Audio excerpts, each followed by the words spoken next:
फार खरं बोललेलं, पडद्यामागचं बोललेलं, ऑफ द रेकॉर्ड बोललेलं, गौप्यस्फोट केलेला, सच्चाई सांगितलेली फारशी पचत नाही. गाडीवर मी चक्रमे, माझ्या मागे यायचं नाही, माझ्या पुढे जायचं नाही असं लिहायला ताकद लागते. ठाण्यामध्ये जसं आनंदिकेचा फोटो लावायची आयडिया माझी, धर्मवीर माझं क्रिएशन आहे, धर्मवीर पदवी मी दिलेली आहे त्याला. तशा चांगल्या गोष्टी मोठ्या माणसांच्यावर खपवल्या ना तर तुम्ही मोठे होता. दुसऱ्याला मोठं करण्यासाठी आपण मोठं व्हायचं हे उद्दिष्ट असावं लागतं. मराठीतला पहिला संपादक माझ्यामुळे गेला, पहिला मुख्यमंत्री माझ्यामुळे गेला.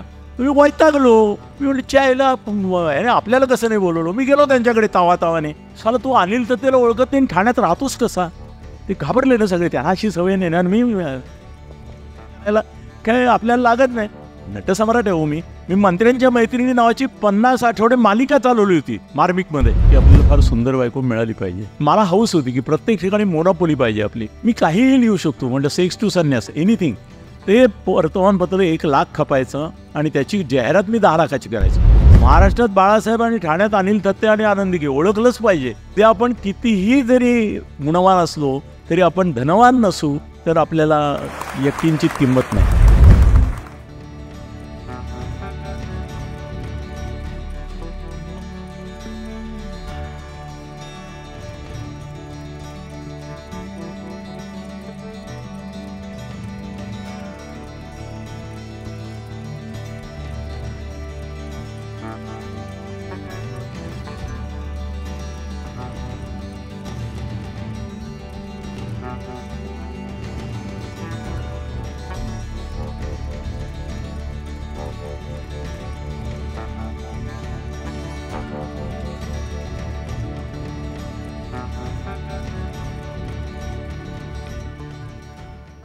नमस्कार सगळ्यांचे. गप्पाच्या पुढच्या कार्यक्रमात सगळ्यांचं स्वागत आहे.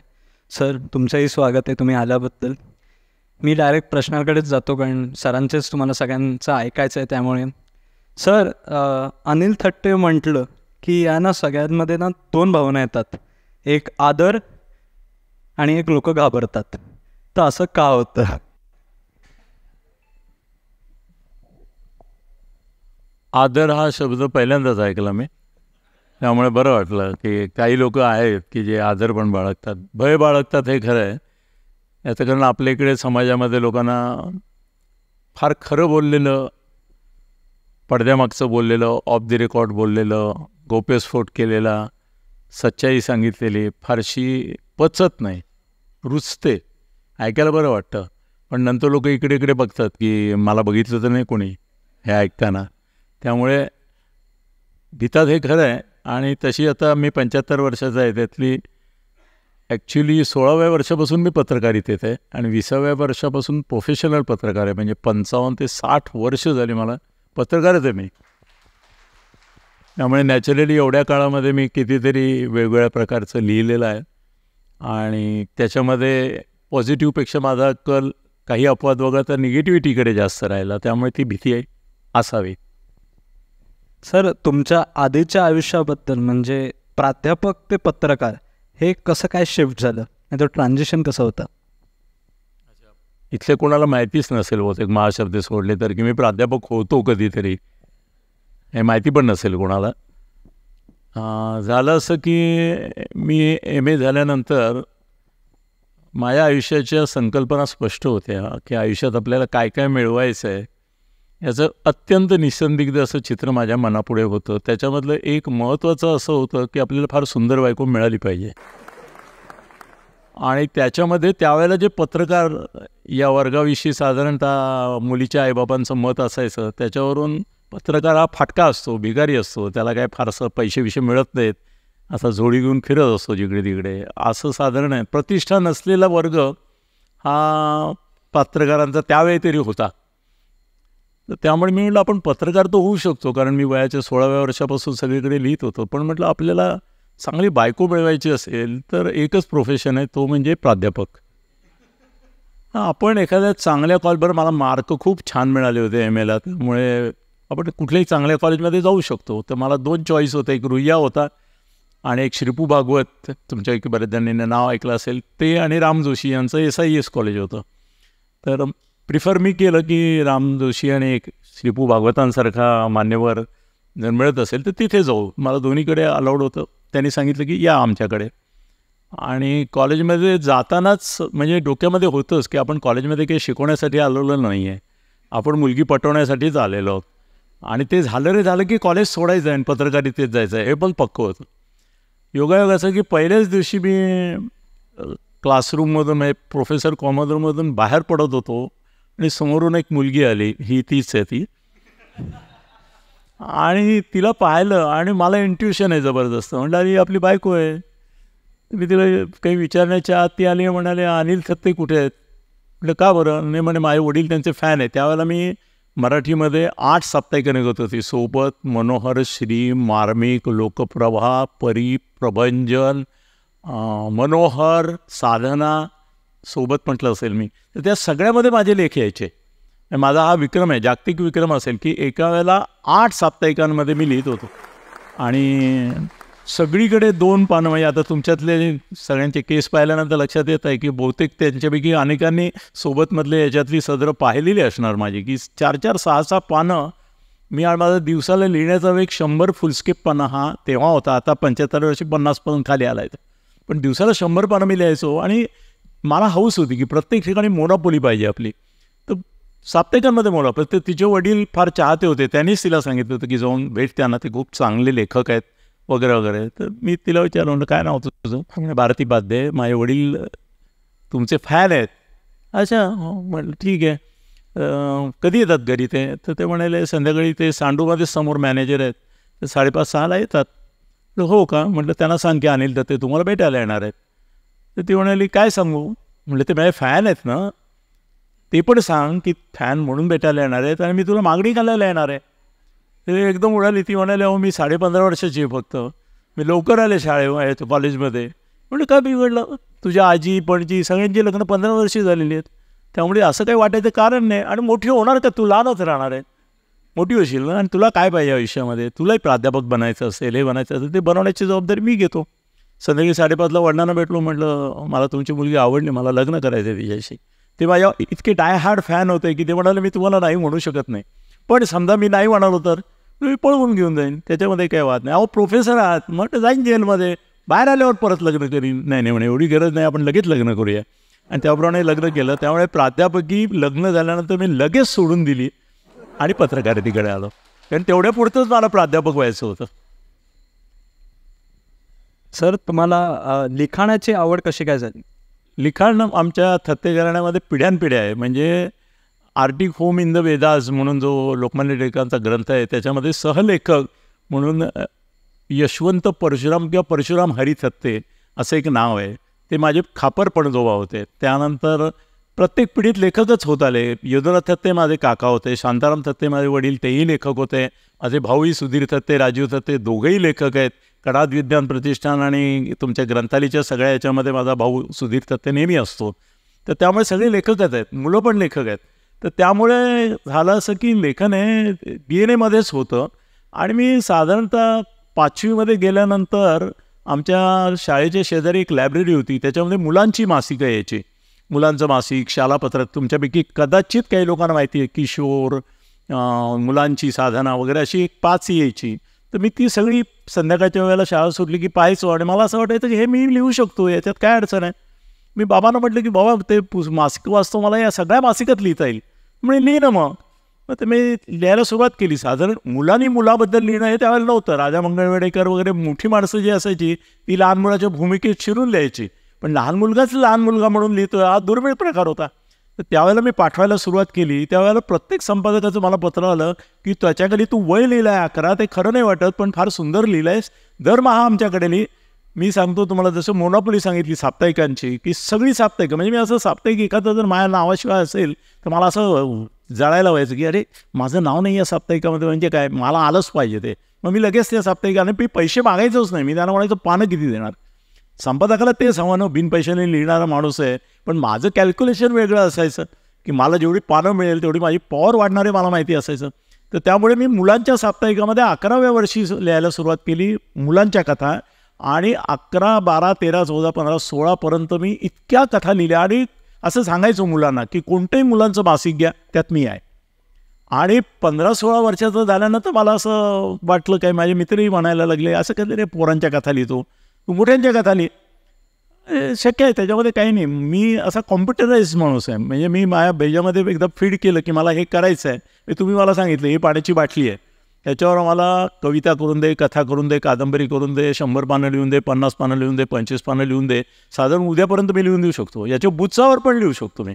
असलं काहीतरी अफाटच आहे ते. डोकंच माझं वेगळं आहे. मी कॉम्प्युटराइज आहे. त्यामुळे अनेक लोकांना तर असं मी बसल्या बसल्या लिहून देतो बरेच. आता महाशब्द साक्षीला आहेत त्याला. तर गंमत अशी आहे की मोठ्यांच्या कथा म्हटल्यानंतर मी म्हटलं ठीक आहे लिहितो. एकदा सगळ्या मासिक स्त्री, किर्लोस्कर, अमुक तमुक सगळी पाहून घेतली. म्हटलं अरे काहीच नाही याच्यामध्ये. एक कथा बीज पाहिजे. ते कथा बीज आपण निर्माण करू शकतो आणि ते वाढवू शकतो. किती पानं वाढवायचं आहे? 2 पानं 3 पानं. साधारणतः संपादकांना जाऊन भेटायचो मी त्यावेळेलाही. ते किती पानं लागतात? तर स्त्रीच्या विद्या वाढवतात त्यावेळेला. तर त्या म्हणाला अरे तुझा अनुभव विश्व मर्यादित आहे. मी म्हटलं शंकर पाटील काय बाळंतीण झाले होते का? त्यांनी कथा लिहिली ना बाळंतकाळांवर. ती ते किती प्रत्याचारी लिहिली. कुठल्याही स्त्रीला वाटेल की याच्यापेक्षा अधिक प्रत्याचारी. तर म्हणजे ते काय बाळंत झाले होते का? मला काय नाही, मला स्त्रीचं दुःख समजू शकतं, मी तिच्या भूमिकेत जाऊ शकतो. म्हणजे लिहि तू. त्याला पहिली कथा विजयबाळांना दिली. त्यामुळे अरे काय सुंदर लिहिली आहेस, तू नेहमी लिहित जा. म्हणजे ठीक आहे. मग स्त्रीमध्ये लिहायला लागल्यानंतर त्यावेळेला वेगवेगळी मासिकं होती. त्या जवळजवळ वसंत, ललना वगैरे वगैरे त्या सगळ्या ह्याच्यामध्ये मग मला तो एक हे छंद जडला की मुलांना घेऊन जायचं. स्टेशनवर आम्ही जायचोच ना ठाण्याला आणि सांगायचं कुठलंही साप्ताहिक उचला मी आहे त्यात, कुठलंही मासिक उचला त्यात माझी कथा आहे. हा एक अहंकार होता, पण तो अहंकारच माझा स्ट्रेंथ होती. मग ते लिहायला लागल्यावर एक दिवस मी असं पाहिलं की रंभा नावाचं एक मासिक होतं. त्यावेळेला चावट मासिकं खूप असायची.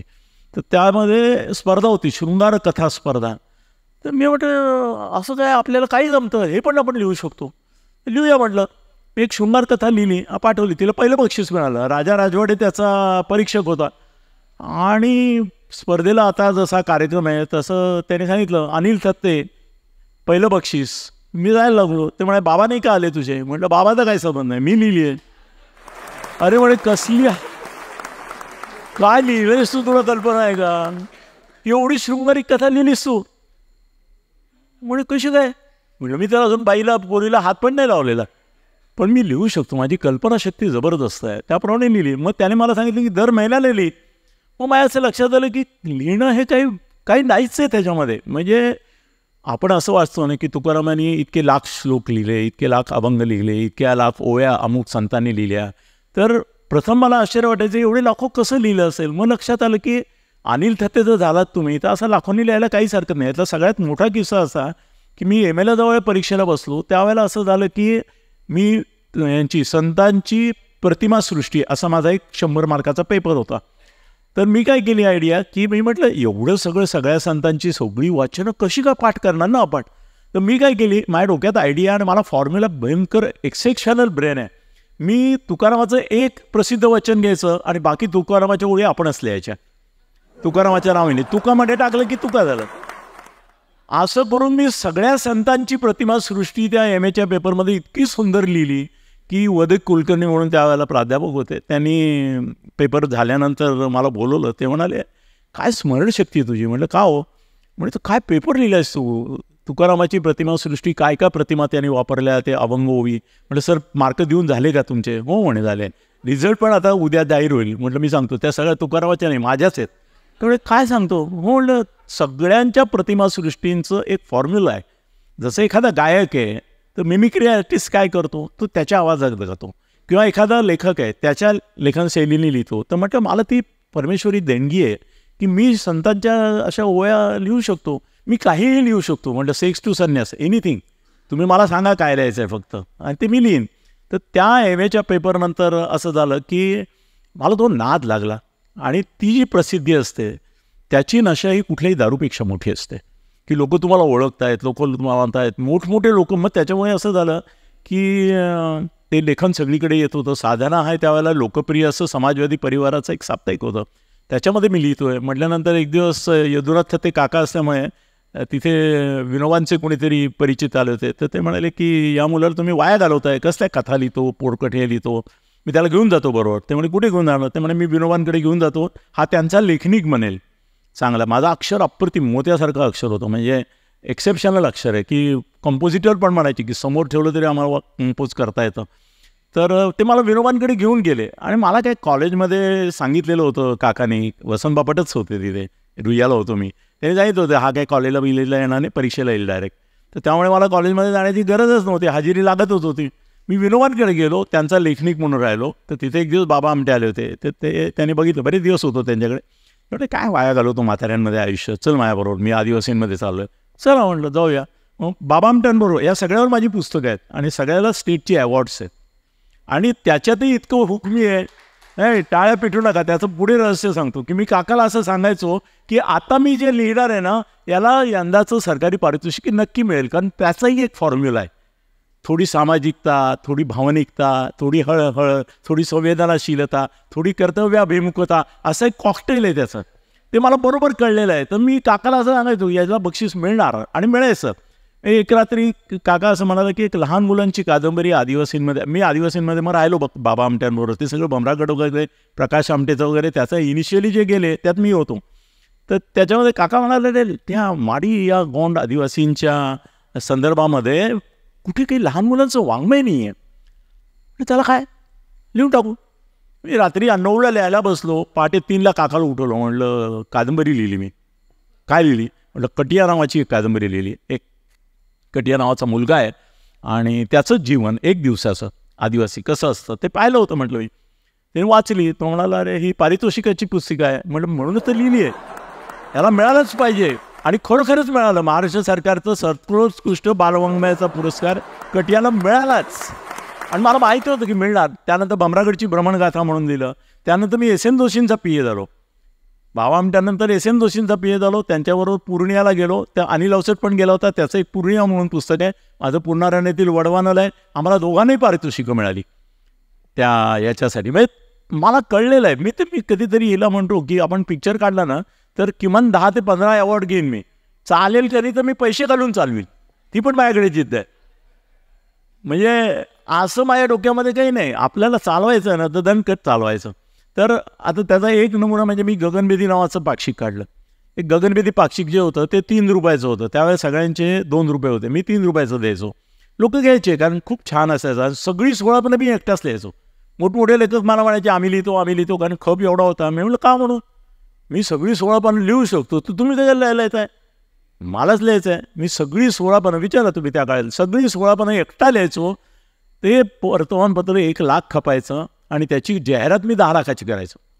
तुम्हाला जर तुमच्या की जुन्या लोकांना आठवत असेल तर महाराष्ट्र टाइम, लोकसत्ता सगळीकडे पहिल्या पानावर जाहिराती असायच्या माझ्या पेपरच्या. म्हणजे एकदा शरद पवार म्हणाले की हा काय पेपर मला कळत नाही की महाराष्ट्र टाइम्समध्ये यातली पानं छापतो हा, याचा पेपर खपतो तरी हा महाराष्ट्र टाइम्समध्ये कसं काय छापतो. त्याला हाऊस येतं आणखी.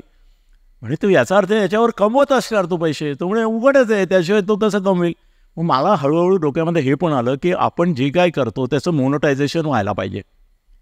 जर त्याचं मोनोटायझेशन झालं नाही तर उद्या आपण कितीही जरी गुणवान असलो तरी आपण धनवान नसू तर आपल्याला यकिंचित किंमत नाही. आपल्याला पैसा पाहिजे. पैसा पाहिजे हे असं एकदा ठरवल्यानंतर लिहिण्या इतकंच ते सोपं होतं. काही त्याच्यामध्ये फार कष्ट असतं असं नाही. पहिल्यांदा गोस्ट रायटिंग सुरू केलं. मोठ्या उद्योगपतीकडे जायचं, तुमचं चरित्र लिहायचं आहे का, ठीक आहे. आपले प्रवीण दवणे वगैरे 50,000, 25,000, 5,000 लिहून देतात. मी 5 लाखापासून सुरुवात करतो. ते त्यांचं आवाका तेवढाच आहे ना, ते घाबरतात. आधी मुळात लाख बोलायलाच घाबरतात. मी कोटीकडे चाललो. हे त्या गोस्ट रायटिंगमध्ये लोकांची चरित्र, आत्मचरित्र. बरं, मला फारसं काही लागायचं नाही. तू जन्मालाच तेव्हा श्रीमंत होता का गरीब होता, विषय संपला. तू स्वकष्टावर झाला का बाप कष्टावर झाला, विषय संपला. तुला अडचणी आल्या, बायकोशी प्रेमविवाह केला का तसा केला, विषय संपला. 200 पानाचं चरित्र 4 दिवसात तयार. त्याचा एक फॉर्म्युला आहे. माझा एक स्तुतिनिंदा कोश नावाचा कोश आहे. त्याच्यामध्ये 1000 स्तुतीचे आणि 1000 निंदेचे शब्द आहेत. मी नेहमी हे जे अँकर्स वगैरे असतात त्यांना देतो, सांगतो हे बघा, 1000 स्तुती, 1000 निंदा. निंदा करून थांबला नाही तर स्तुती, स्तुती करून नाही थांबला निंदा. सगळं आपल्याकडेच आहे. त्यामुळे पैसे कमवायचे असं एकदा ठरवल्यानंतर माझ्या असं लक्षात आलं की हे लोक कोंबड्यांच्या शोधात आहेत, आपण बकऱ्यांच्या शोधात फिरलं पाहिजे. आणि बकरे समाजामध्ये जागोजागी माजलेले आहेत. त्यांना फक्त तुम्ही आमिष दाखवून बरोबर आणलं पाहिजे. पैसा अमाप आहे समाजामध्ये, काही त्याला सीमा नाही. इथल्या आगऱ्यांना पहिले पैसे द्यायला मी शिकवलं. ठाण्यामध्ये आगरी एवढे होते, त्यांनी पत्रकारांना एक जाहिरात दिली म्हणजे संतुष्ट. 500च्या पाकिटावर सगळे पत्रकार खुश असायचे. पहिला मी माणूस निघालो की त्याला मी सांगितलं की मी तुम्हाला सांगितलं तर खरंच अनेक गोष्टींना मी फडणवीसांना एकदा गप्पा मारत बसलो होतो. पहिल्यांदा आम्ही भेटलो त्यावेळेला आमचे 15 मिनिटाची भेट होतो. आम्ही 2.5 तास गप्पा मारल्या. ते म्हणाले, अरेबियन नाईट्सपेक्षा तुझं लाईफ भयंकर आहे, वेगळं काय, एक चित्त थरारक घटना आहेत. म्हटलं हो रे, असंच आहे म्हटलं. म्हणजे आपण दर आठवड्यात आपलं दर महिन्यातून एकदा बसायचं आणि तू फक्त मला कथा सांगायची असतो तुझ्या आयुष्याच्या. तर एक गणेश नाईकचा मित्र होता श्रीमंत, जाम सोन्याने मडलेला होता. तो पुढे आला आणि मला म्हणाला, मला तुमच्याबरोबर फोटो काढायचा आहे. म्हटलं मी कोणाही बरोबर नाही फोटो काढत. तर तो म्हणाला, काय पाहिजे? म्हणजे 25,000 रुपये आणून द्या तर फोटो काढेल.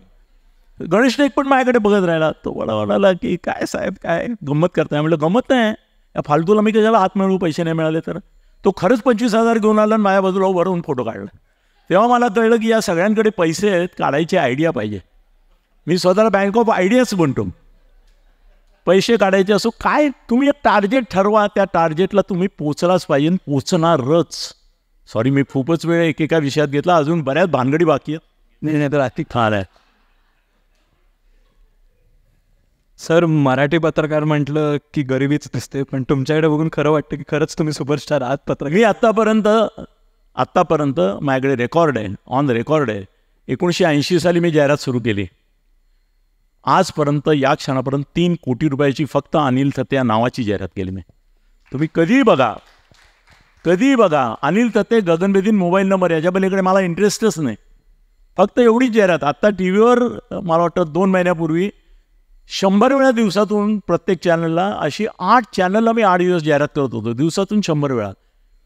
एकेका दिवशी एकेका जाहिरातीला 1 लाख, 1.5 लाख, 2 लाख देतो तो. ते काय माझ्या खिशातून थोडेच देतो, तो वाद वेगळा. पण अरे, दुसऱ्याने पण तुमच्या खिशात पैसे टाकले तर देणार ना तुम्ही. एवढ्या जाहिराती केल्या. पेपर बघा, 5 दिवस लोकसत्ता माझ्याकडे होता, 3,80,000 रुपये रेट आहे पहिल्या पानाचा. 8 दिवस जाहिरात दिली. का? तर एकदम मला म्हणाला, हल्ली तुमच्या जाहिराती दिसत नाही, कारण त्या माझ्या नाटकाच्या जाहिराती वगैरे त्या याच्यात माझ्या यायच्या, वर्षानुवर्ष यायच्या. मला पुढे कंटाळा आला, आपण नाटक करत नाही, नाटकं करतो, तर कशाला ही जाहिरात पाहिजे. म्हणून मी पद्धत केली. तर मला एकाने खिजवलं. तो मला म्हणाले, हल्ली तुमच्या पेपरला जाहिरात दिसत नाही. म्हणजे दिसत नाही, उद्यापासून पहिल्या पानावर घे. 3,80,000च्या जाहिराती 5 दिवस टाकलाय. तर शेवटी लोकच मला म्हणायला लागले, काय कशा करताय? म्हणजे ते मला कुठे माहिती अजून. अनिल थत्ते करण्याकरता करतोय मी. एनिवे, पुढला प्रश्नाच्या. सर, या सगळ्यामधून तुम्ही लिखाण करत राहिले. मी मराठीतला सगळ्यात श्रीमंत पत्रकार आहे, लक्षात ठेवा. आणि आणखीन एक योगायोग की आतापर्यंत माझ्या 15 गाड्या झाल्या, परंतु एकही गाडी मी विकत नाही घेतली. मला लोकांनी भेट दिल्या. आत्तापर्यंत माझी 5 घरं झाली, एकही मी विकत घेतलं नाही, मला ती गिफ्ट म्हणून मिळाली. आत्ताचं माझं घर 4,500 फुटाचं आहे.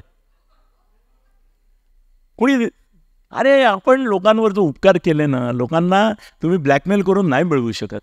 गुडविलमध्ये जे मिळतं ना, ते टिकतं आणि अंगी लागतं. मुख्य म्हणजे सगळ्यात महत्त्वाची गोष्ट. सर, या सगळ्यात मी थोडं राजकारणाकडे येतो की तुमच्या लिखाणातून तुम्ही राजकारणाकडे कसं वळलात? लिखाणातून राजकारणाकडे वळलो म्हणजे शरद पवारांनी काकाला सांगितलं की हा कुठे संत साधू आणि ते समाज कार्यकर्त्यांच्या मागे लागला आहे, याला माझ्याबरोबर दे, मी घेऊन जातो याला. तर काका म्हणाला, काय करतो? म्हटलं काय नाही, परीक्षेला बसायचं आहे आपल्याला, बाकी तर काय करायचंच नाही आहे. जातो शरद पवारांबरोबर. मी शरद पवारांबरोबर 1975 ते 78 अशी 3 वर्ष नॉनस्टॉप त्यांचा मीडिया रायटर म्हणून, त्यावेळेला रायटर म्हणजे काय, हे सगळं नव्हतं ना तुमचं, तर त्यांची भाषणं लिहिणं, त्यांनी लिहिलेली भाषणं, केलेली भाषणं बातम्यांमध्ये करणं, कन्वर्ट, आणि त्यांच्याबरोबर फिरणं, गप्पा मारणं, दारू पिणं, सगळं. त्या असा महाराष्ट्रात मोठा नेता नाही जो दारू पितो माझ्याबरोबर प्यायला नाही. तर त्या दुसरी एक गोष्ट जाता सांगतो, मी गेली 45 वर्ष रोज रात्री हॉटेलमध्येच जेवतो. मी घरी अपवाद म्हणून कोणी पाहुणे आले तर जेवतो, नाही तर 45 वर्षात मी घरी नाही जेवलेलो. त्यातली 20 वर्ष माझी बायको पण नसेल जेवली. मला आवडतं बाहेर जेवायला, ऑम्बियन्स आवडतो, मजा, मौज, मस्ती, धमाल. त्याचा एक भाग म्हणून हॉटेलमध्ये काही घरी काय चांगलं करत नाही किंवा घरी काय चांगलं होत नाही म्हणून नाही, माहोल पाहिजे. मला माहोलशिवाय काहीच जमत नाही. आज माहोल जमलाय तर मला का पोपट बोलायला लागला. पण गंमत अशी आहे की मौज मजा मस्ती करायला सुद्धा तुमच्यामध्ये हिंमत लागते. असं उगाचच कोणी गेला मौज मजा मस्ती केली असं नाही होत. गाडीवर मी चक्रमे, माझ्या मागे यायचं नाही, माझ्या पुढे जायचं नाही असं लिहायला ताकद लागते. मी माझ्या गाडीवर लिहिलं होतं, 5 वर्ष होतं. अनेक गुजराती, मारवाडी किंवा इतर भाषिक लोक मला नाही ओळखत, गाडीला ओळखतात. ते फोटो लावलेली गाडी, त्याच्यावर लिहिलेले शब्द, पण ते पण ब्रँडिंग आहे ना. मी माझं ब्रँडिंग किती कौशल्याने केलं. मी तर दुसऱ्याला जाऊन सांगतो तुझं ब्रँडिंग मी करतो, तो म्हणाला आधी तुझं तर करून दाखव. तर मी ब्रँड आहे अनिल सत्ते, हा तर मला अधिकार आहे सांगायचा त्याला की इतके लाख इतके करोड रुपये मी घेतो, आणि तो मान्य करतो. मान्य. आणि माझी दहशत इतकी आहे की अनेक बिल्डर जे आहेत ना त्यांच्या काचाखाली माझं फक्त कार्ड ठेवतात, आणि त्याला जेव्हा कुणीतरी धमक्या द्यायला वगैरे लोक येतात, ते म्हणतात की ते पैसे विषयाचे व्यवहार जे पत्रकार जास्त ब्लॅकमेलला येतात ना, ते म्हणतात हे पैसे देतात सगळे, यांना फोन करा. कुणी मला फोनच करत नाही, त्याला माहिती आहे वाट लावून टाकेला आपली. अनेक ठिकाणी आहे असं. मग ठाण्यामध्ये जसं आनंदिकेचा फोटो लावायची आयडिया माझी, धर्मवीर माझं क्रिएशन आहे, धर्मवीर पदवी मी दिलेली आहे त्याला, आणि त्याचा सगळा मीडिया मोठा करणं. आणि ज्या वेळेला त्याने मर्डर केला ना, आत गेला, त्या दिवशी मी त्याला सांगितलं की तू मर्डरर म्हणून बाहेर येणार नाही, तुला धर्मवीर म्हणून मी बाहेर काढेन, आणि काढलं. धर्मवीर झाला ना, मर्डर नंतर झाला. मर्डर केल्यानंतर कोणी धर्मवीर म्हणून बाहेर येतो का? पण मी चॅलेंज घेतला, ये जनता जंजिरे अब जनता ही तोडेगीपासून कॅम्पेन केला आणि बाहेर काढला.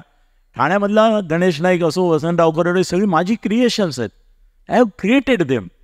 त्यामुळे एक माणूस, एक तर धर्मवीर आनंदिकेला बनवल्यामुळे लोकांमध्ये कीर्ती पसरली की बा हा खरंच ब्रँडिंग करू शकतो. आनंदिकेसारख्या माणसाला, जो मला पहिल्यांदा म्हणाला होता मी शिवसैनिक आहे, शिवसैनिक बरं आहे, शेवटी त्याची स्टोरी जेव्हा इलस्ट्रेटेड वीकली आली की आफ्टर बाळासाहेब हू आनंदिके, त्यावेळेला बाळासाहेबांनी संजय राऊतला लोकप्रभाला मुलाखत देऊन सांगितली की आमचा आनंदिके संजय साधा शिवसैनिक होता, अनिलनी त्याच्या डोक्यात हवा भरली आणि त्याला आता शिवसेना प्रमुख व्हायची स्वप्न पडत आहेत. बाळासाहेबांची त्याची जलन जी सुरू झाली ती माझ्या त्या कॅम्पेनमुळे झाली. कुठल्या कुठे पोचला हे सगळं मलंगड वगैरे सगळ्या आयडिया वगैरे व्हॉट एव्हर इट इज, मूळ विषय सर. आणि घड्याळ कुठे आहे? मागे. अरे ते पुढे ठेवत जावं त्याच्या पुढे, त्या साईडला आहे सर. ठीक आहे. अच्छा, मग ते तुम्हाला दिसणार, मला नाही दिसणार. बसा भोंगलं. सर तुम्ही आज बऱ्याच लोकांना निराश केले की तुमचं नेहमीचं अटायरमध्ये तुम्ही आलेला नाही आहेत. तुमच्या वेगवेगळ्या टिकल्या असतील, वरचं मेकअप असेल, हे सर कुठून आलं हे सगळं वेगवेगळं? नाही, त्याचं कसं आहे माहिती आहे का की when in Roman behave like Romans. मी इथे आलो होतो एकदा कार्यक्रमाला, त्यावेळेला मी बघितलं की सभ्य, सुसंस्कृत, सुशिक्षित, उच्चवर्णीय, उच्चवर्गीय वगैरे वगैरे जे म्हणतात ते सगळे लोक आहेत तिथे. त्यांना असं चटोरी पटोरी माणूस आलेला नाही आवडत, त्यांना त्यांच्यासारखाच बावळट माणूस आवडतो. मग आपण बावळट ठेवून जाऊया. एरवी मी कसा असतो ते तुम्ही माझ्या यूट्यूबवर बघितलं असेल, किती टिकले असतात, किती रंग असतात. जाऊन खाई काळे करून आलो केस, बाबा यांना कुठेतरी हा बाहेरचा कुणीतरी आलाय असं नको वाटायला. नाही तर मी भयंकर रंगीत संगीतच असतो, पण तो एक वर्ग आहे वेगळा की ज्याला ते आवडतं, ते माझं ब्रँडिंग आहे. पण कुठे कसलं ब्रँडिंग करायचं? अरे एका दिवशी मी 75 जाहिराती केल्या एका कंपनीच्या. 75 वेळा कुंकू बदललं, दागिने बदलले, कपडे बदलले, आणि एका दिवसात 75 केल्या. 50 नाही याला विचारा, हाच करतो. दिवसाला 50 वगैरे व्हिडिओ असं मी हसत करतो. मला बोलायला काय लागतं इथं, इतक्या वेळ काही विषय नाही, काही नाही, काय बोललो एवढं सगळं, घरी गेल्यावर विचार करायला तर काहीच नाही. तसं आहे, आपण काय पापड तळतो ना, फडकून फुगला पाहिजे जर बोल. सर तुम्ही आत्तापर्यंत बऱ्याच नेत्यांसोबत काम केले, मनोहर जोशी असतील, शंकरराव चव्हाण, 6 मुख्यमंत्र्यांचा मी मीडिया कन्सल्टंट होतो आत्तापर्यंत महाराष्ट्रामध्ये. आणि त्याच्यामध्ये शंकरराव चव्हाण, बाबासाहेब भोसले, आचार्य अंतुले, अशोक चव्हाण, मनोहर जोशी, अशी सगळी माणसं आहेत. तर या सगळ्यांसोबत काम करताना बाळासाहेब ठाकरेंचे 7.5 वर्ष अग्रलेख मी लिहिले मार्मिकचे. बाळासाहेब अग्रलेख कधी लिहायचे नाही, जसा संजय लिहितो तसा सामनाचे अग्रलेख तो लिहितो. मार्मिकचे अग्रलेख 7.5 वर्ष मी एकटा लिहितो. पुढे सर तुम्ही सांगत होतात घोस्ट रायटिंग केली, लोकांचे आत्मचरित्र लिहिले. तुम्हाला नाही वाटलं तुमचं आत्मचरित्र लिहावं? हां, अजिबात नाही, अजिबात नाही. हे आता मी बोलतोय ना ते ठीक आहे, मी खरं आत्मचरित्र लिहिलं तर काही लोकांना तरी आत्महत्या करावी लागेल, नाही तर माझी तरी हत्या होईल. एवढी सिक्रेट्स मला माहिती असतात, त्या लोकांच्या जीवनात असतो ना मी. त्यामुळे काय त्यांचं जीवन तुम्हाला जे दिसतं ते काहीच नसतं, ते 5% पण नसतं, 95% जीवन मला माहिती असतं. आणि आत्मचरित्र लिहायचं ते खरं लिहिलं पाहिजे. खोटं लिहायला काय, मी लोकांची लिहून देतो खोटी, तर माझं लिहायला तर काहीच वेळ लागणार नाही. मला ठरवायचं आहे, पारितोषिक मिळवायचं आहे, सगळ्यांची वाहवा मिळवायचं आहे, समाजामध्ये काही फार मोठं आपलं कौतुक होईल अशा त्यांनी लिहायचं आहे. तुम्हाला आश्चर्य वाटेल, सगळ्यात कर सांगतो, पण त्याला पुरावे आहेत म्हणूनच सांगतो. बाबा आमटे हे सुद्धा माझं क्रिएशन आहे. Can you believe? यदू काका आणि मी, आम्ही दोघांनी मिळून ठरवून आम्ही ज्यावेळेला त्यांच्याकडे गेलो, त्यावेळेला मी त्यांना म्हटलं, या माणसामध्ये मोठा बुवा आहे, ह्यांना आपण मोठे करू शकतो म्हटलं साधारामधून. आणि पु ल देशपांडेंसारखा एखादा माणूस की ज्याला स्तुती करूनच स्वतःची स्तुती करून घ्यायची सवय आहे. पुलंचं वैशिष्ट्य आहे, पुलं बघा सिलेक्टिव्हली स्तुती करतात, की ज्याची स्तुती केल्यामुळे ते महान होतील अशा माणसाचीच ते लहान माणसाची स्तुती करतात. ही गिमिक्स आहेत. मला सगळ्या मोठ्या माणसांची गिमिक आहे, कारण 10-15 संपादकांबरोबर मी काम केलं आहे, 50 राजकारण्यांबरोबर काम केलं आहे, साधू संन्यासी महापुरुष सत्पुरुष यांचं सुद्धा काम केलं आहे. मी कुणाला सोडलेलंच नाही आहे, सगळ्यांचं केलं आहे. आणि एकेकाचे किस्से सांगितले तर तुम्ही अक्षरशः इथून बाहेर पडण्याचे इथेच चक्कर येऊन पडेल. साधू संतांची सुद्धा कामं केलेली आहेत. तर त्यामुळे मी बाबा आमटेंमध्ये पोटेन्शियल पाहिलं. पुलंना घेऊन गेलो त्या वार्षिक मेळाव्याला, आणि त्यांनी स्तुती केल्यावर काय, पुलंने एकदा स्तुती केल्यानंतर संडासालाही सुगंध येतो. त्यामुळे झालं, पसरलं सगळीकडे. त्यात दंतकथा खूप असतात, मिथ्स असतात. त्या मिथ्स आपण तयार करायचे असतात. मोठ्या माणसांच्या, जसं आचार्यात्र्यांच्या नावावर जोक खपवता ना, तशा चांगल्या गोष्टी मोठ्या माणसांच्यावर खपवल्या ना, तर तुम्ही मोठे होता. आनंदी मी एक निर्माण केला धर्मवीर, त्यामुळे धर्मवीरचा गुरु म्हणून मी मोठा झालो. इतर लोक माझ्याकडे यायला लागले. मला लोक म्हणतात, त्याला मोठा केला, तुला काय फायदा झाला? म्हटलं, तो तुम्हाला कधी आयुष्यात कळणारच नाही ना. कधी दुसऱ्याला मोठं करण्यासाठी आपण मोठं व्हायचं हे उद्दिष्ट असावं लागतं. चल पुढे. सर, तुमचं आणि बाळासाहेब ठाकरेंचं हे नातं कसं होतं? लोकांना आवडेल ते. मित्र होतो चांगले, बरोबर दारू प्यायचो रोज 11:30 वाजता, आणि ते बिअर प्यायचे, मी पण त्यांच्याबरोबर बसायचो. आणि ते सगळ्या गावाच्या भानगडी सांगायचे, शिवसैनिकांच्या, शिवसेना नेत्यांचा. मी त्यांना इतरांच्या सांगायचो. आमचं असं आदान प्रदान ठरलेलं होतं. त्यांना मी आवडायचोच एवढ्या करता, कारण गावभर फिरायचो मी. सगळीकडल्या कोण कोणाबरोबर झोपतो, कोण कोणाबरोबर फिरतो, सगळं मला माहिती ना. मी मंत्र्यांच्या मैत्रिणी नावाची 50 आठवडे मालिका चालवली होती मार्मिकमध्ये, आणि सगळ्या मैत्रिणींची नावं आणि मंत्र्यांची नावं देत होतो, पण कुणाची हिंमत होत नव्हती मला काही करायची, कारण बाळासाहेबांच्या मार्मिकमध्ये छापून येत होतं. माझ्या नावाने येत होतं, पण छापून येत होतं. तर बाळासाहेबांना असे किस्सा ऐकायला भयंकर. बाळासाहेब चावट माणूस होता, त्याला या अशा गोष्टी भयंकर आवडायच्या त्यांना अशा. आणि अशा बाळासाहेबांशी कोण बोलणार? मनोहर जोशी हा इकडे झोपतो, तो तिकडे झोपतो, असं बाळासाहेब त्यांचं मनोहर जोशी बोलणार का? आणि तर तेच बोलू शकतो. त्यामुळे त्यांना मी भयंकर आवडायचो. रोज सकाळी इथे 9:30ला आनंदी घे, 11:30ला बाळासाहेब, रात्री 9:30ला दत्ता सामंत.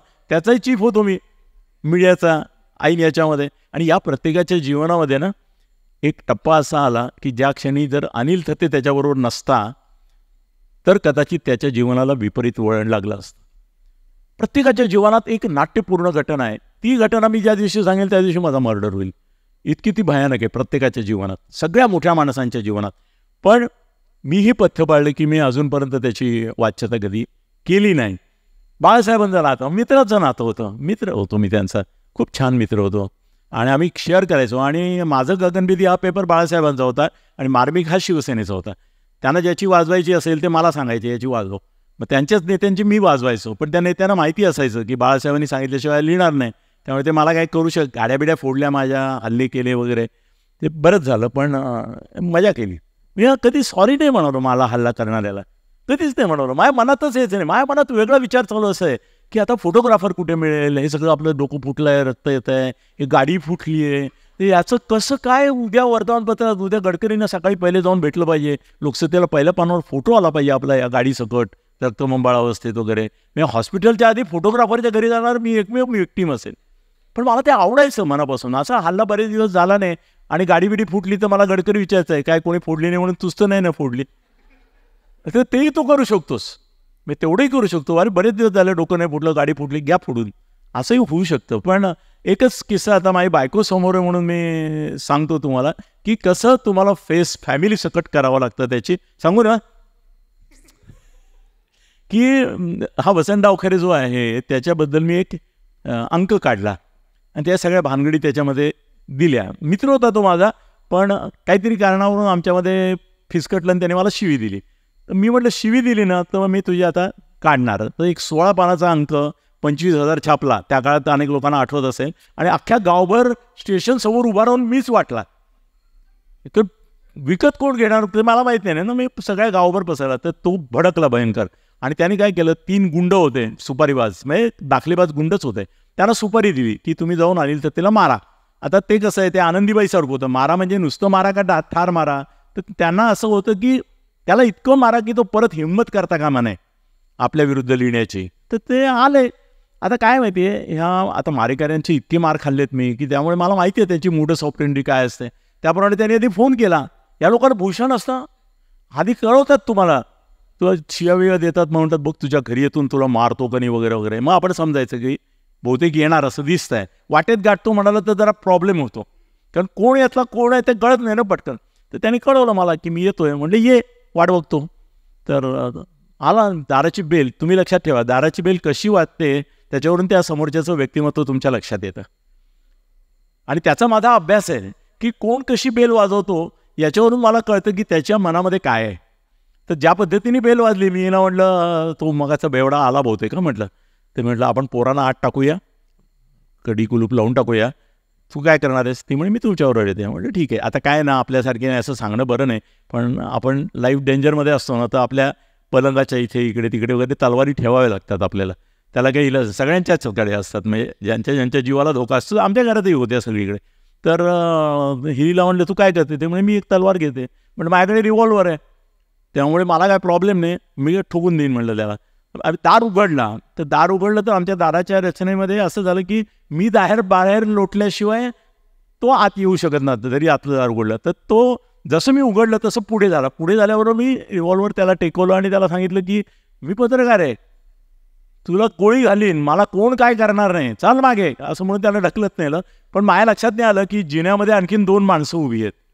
त्यामुळे मी त्याला ढकलत गेलो. मी या आनंदात की पकडला आपण आता याला. तो मागून जो माणूस होता त्याने ते काय चॉपर काहीतरी होतं ते उचललं आणि तो मागून माझ्या पाठीवर वार करायला निघाला. तर ही तलवार घेऊन मागे उभी होती. ती बाई म्हणजे टिपिकल बाई ना, तिने असं असं असं असं करून ते काय हातामध्ये होते तलवार, ती इतकी वेडी वाकडी फिरवली की ते दोघंही घायल होऊन खाली पडले, दोन्ही माणसं. कारण शिस्तशीर मारलं तर अचूक लागतं. हे म्हणजे वेड्यासारखंच वागलं ना, इकडे मार तिकडे मार, हवेमध्ये असं एखाद्याच्या अंगात आल्यावर बाई कशी करते तसं ती करून, पण दोघंही खाली पडले. पोलीस आले म्हणाले तिघंच्या तिघं दाखलेबाज, खंडणी खोर वगैरे वगैरे. मॅडम तुम्ही कसं काय केलं. ते म्हणे मला माझं कुंकू वाचवायचं होतं, ते फक्त मारायला आले होते, हा फरक होता, त्यामुळे मी असं केलं म्हणे, बाकी काही केलंच नाही मी. नाही म्हणे ठीक आहे तुम्ही काळजी करू. जजनी पण तिला कॉम्प्लिमेंट दिल्या. ते म्हणाला you are really brave brave brave म्हटलं. तर ते आयुष्यात माझ्या तिने पण खूप साथ दिली. मी भयंकर मूडी आहे. म्हणजे तुम्हाला असं वाटेल रोज हॉटेलमध्ये जेवतो तो काय हा ठरवून निघतो का, नाही. लेफ्टचा सिग्नल लागला लेफ्टला, पुढे राईट लागला राईटला, कुठेतरी 5 स्टारला जायचं आणि जेवायचं, दुसरं काय करायचं आहे. मुंबईभर 5 स्टार हॉटेल आहेत. त्यामुळे ती नेहमी मला विचारते आपण कुठे चाललो आहे. म्हटलं मला कुठे माहिती आपण कुठे चाललो आहे, सिग्नल सांगेल तसं जायचं. म्हणजे इतका व्हिम्झिकलपणा. बरं त्याच्यामध्ये कसं नाही, पैसे आहेत आपल्याकडे, आहेत तर खर्चायला आहेत ना, ठेवायला थोडेच आहेत. मेल्यावर काय बँक अकाउंटमध्ये ठेवून करायचे आहेत. त्यामुळे माझं प्रिन्सिपल आहे, मिळतील तेवढे उडवायचे. मग एखाद दिवशी असं येतं की साला हे मला म्हणते की अहो सगळे पैसे संपवले तुम्ही, आता काहीच नाही, तुझे दागिना कशाला आहेत. त्यावेळेला घेताना तसं म्हणते इन्व्हेस्टमेंट करता घेऊया. चल ते मला, मी असं आपल्या इथले बँकवाले मला ओळखतात, आपलं बेडेकर आहेत ना, त्यांची बँक होती बघा पूर्वी, काय नाव तिचं, हां, ते त्यांच्याकडे मी असे हिचे दागिन्याचा गठ्ठा नेऊन टाकायचो. मी सांगायचो याच्यावर देता येतील तेवढे पैसे द्या. मग ते द्यायचे मला, काय 5-50 लाख रुपये 25 लाख रुपये त्याची व्हॅल्यू असेल ती. मी याला सांगायचो चिंता करू नको, डबल देणार तुला, आपल्याकडे डबल गेम आहे. तुझे 25 लाखाचे गहाण टाकले, 50 लाखाचे तुला देणार. आणि दिले दरवेळेला. 3 वेळा गहाण टाकले, सगळेच्या सगळे दागिने तिचे, पण 3 वेळा डबल दिले तिला. त्यामुळे शी इज हॅपी. आणि दुसरी गोष्ट असं आहे की ती जर माझी बायको नसती ना तर माझे 5 घटस्फोट झाले असते आणि त्यातले 3 अभिनेत्रींशी झाले असते. तिने मला एकदा विचारलं की का म्हणे माझ्यासारख्या मुलीशी लग्न नसतं केलं तर तुम्ही काय केलं असतं. म्हटलं मग मी सिरियल क्षेत्रात जाऊन तिथल्या पोरी पटवल्या असते. गणपती दूध पितो, हां, हे कसं काय झालंय, काय आणि काय याचं? काही करू शकतो माणूस, काहीही करू शकतो. याचा सर्वात मोठा नमुना म्हणजे मनोहर जोशींचं मी काम करत होतो आणि त्यावेळेला झालं असं की सकाळपासून अफवा उठली होती की गणपती दूध पितोय, गणपती दूध पितोय. तर मनोहर जोशींना मी म्हटलं की जनरली बॉम्बस्फोट केला ना तरी कोणी क्रेडिट घेतं किंवा हा मी केला. एवढा मोठा गणपतीचं इव्हेंट कोणी क्रेडिट घेत नाही, हे नाही मला बरोबर वाटत. काय करणार म्हटलं, माझ्या डोक्यात एक आयडिया आहे. म्हटलं काय आहे? म्हटलं ना, जयंत साळगावकरांची म्हटलं चंद्रास्वामीशी मैत्री आहे आणि मी आणि जयंत साळगावकर माझी भयंकर जबरदस्त मैत्री होती त्यांची. तर ते मोठ्या लोकांची भविष्य सांगायचे आणि त्यांना सांगून आल्यावर फक्त मला सांगायचे याच्या जीवनात खरंच काय. एक आता एकदम भयंकर पवित्र पवित्र पवित्र अशी बाई आली आणि म्हणजे किती त्यांना कळतं बघा, यांनासुद्धा ज्योतिषाकडे सांभाळून जायला पाहिजे तुम्ही. ते आली आणि मी म्हटलं अरे बापरे, सती सावित्री वगैरे म्हणजे हीच वगैरे वगैरे आणि पतिव्रता वगैरे वगैरे असं सगळं केलं. मग ती काय त्यांच्याशी बोलायचं होतं ते बोलली आणि गेली. ते म्हणे हिची 7 लफडी आहेत. म्हटलं तुम्हाला कशी कळले? म्हणे पत्रिकेत दिसतंय ना. बापरे म्हटलं, इतकं दिसतं. तर त्यांनी मला घेऊन गेले होते याच्याकडे, चंद्रास्वामीकडे. तर चंद्रास्वामींना म्हटलं तुम्ही फोन करा साळगावकर, मला याचं क्रेडिट त्यांना द्यायचं आहे. तर ती कसं घेतील? म्हटलं मी पटवतो ना त्यांना. मग त्यांनी त्याला फोन केला चंद्रास्वामींना की माझा शिष्य आहे तो तुम्हाला फोन करील. त्याप्रमाणे मी त्याला फोन केला चंद्रास्वामींना. त्याचा विश्वासच बसेना. म्हटलं आप ही कर रहे हैं भगवान, दुसरा कौन है दुनिया में. आणि त्याला 10 मिनटं असा घोळात घेतला. तो एकदम माझ्या पुढे शरणच आला. तो म्हणाला देख बेटा, मैं अभी सोच रहा हूँ कि ये दुनिया को मैं बताऊँ की नहीं बताऊँ की ये चमत्कार मैं कर रहा हूँ. म्हटलं बस झालं, आता तुला मीडियाचे फोन येणार. मी सगळ्यांना कळवलं, UNI, PTI, लोकसत्ता, विद्याधर गोखले. म्हटलं करा फोन, हा त्याचा नंबर. तो सगळीकडे बसला होता तिथे. हां मैं कर रहा हूँ, हां मैं. तुम्ही लोकसत्ता त्यावेळेचा कुठलाही पेपर काढून बघा, पहिली हेडलाईन आहे गणपती दूध पितो, दुसरी हेडलाईन आहे चंद्रास्वामी यांचा दावा मीच हा चमत्कार करतोय. तो चमत्कार माझा होता. त्या दिवशी मनोहर जोशीने मला मानलं. त्यामुळे बाबा खरोखरच काही करू शकतोस तू. पण असे 100 नाही 1000 चमत्कार माझ्या हातून झालेले आहेत. आपण असा रात्री रेवम व्यरनसीत सारखं एक अरेबियन नाईट्स केलं तरी संपणार नाही. काहीतरी बोल. बरोबर. सर, मनोहर जोशींचा उल्लेख केला तुम्ही आत्ता. मनोहर जोशींना मुख्यमंत्री करण्यात आणि त्यांचं तिकीट, मुख्यमंत्री नाही, लोकसभेला केंद्रीय उद्योग मंत्री. किती वाजले दादा? 8ला 5 कमी.